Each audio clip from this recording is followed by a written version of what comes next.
Hello every one. ഇന്ന് കോവയ്ക്ക വെച്ചിട്ട് തോരനാണ് ഉണ്ടാക്കുന്നത്. കോട്ടായിന്ന് ചേച്ചി കൊടുത്തു വിട്ട കോവയ്ക്കയാണ്. ഇപ്പോൾ ദാ കഴുകി അതിനെ ചെറുതാക്കി ഇങ്ങനെ കട്ട് ചെയ്തെടുത്തിട്ടുണ്ട്. എണ്ണ ചൂടാക്കി കടുകും ഉഴുന്നുപരിപ്പും പൊട്ടിച്ചു, ചുവന്ന മുളകും കരിവേപ്പിലയും ഇട്ടു. പിന്നെ ഒരു സവാള, ഒരു 2 പച്ചമുളക് കീറിയിട്ടിട്ടുണ്ട്. നന്നായി വഴറ്റിയ ശേഷം ഈ ചെറുതായി കട്ട് ചെയ്തിരിക്കുന്ന കോവയ്ക്ക അരിഞ്ഞത് ചേർത്തിട്ടുണ്ട്. പാകത്തിന് ഉപ്പും ചേർത്ത് നന്നായിട്ടൊന്ന് മിക്സ് ചെയ്ത് കൊടുക്കുക. വെള്ളം ആഡ് ചെയ്യേണ്ട ആവശ്യമില്ല. അടച്ച് നമുക്കിത് വേവിച്ചെടുക്കാം. അപ്പോൾ ഇടയ്ക്ക് ഇങ്ങനെ സ്റ്റർ ചെയ്ത് കൊടുക്കുക. നല്ല അസലായിട്ട് വെന്തും വരും.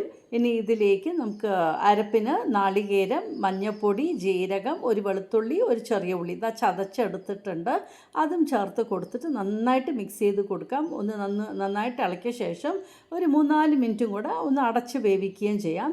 അടിപൊളിയായിട്ട് ഇതാ നമ്മുടെ കോവയ്ക്ക തോരൻ റെഡി ആയിട്ടുണ്ട്. അപ്പോൾ ഇങ്ങനെ ഒന്ന് ട്രൈ ചെയ്ത് നോക്കൂ.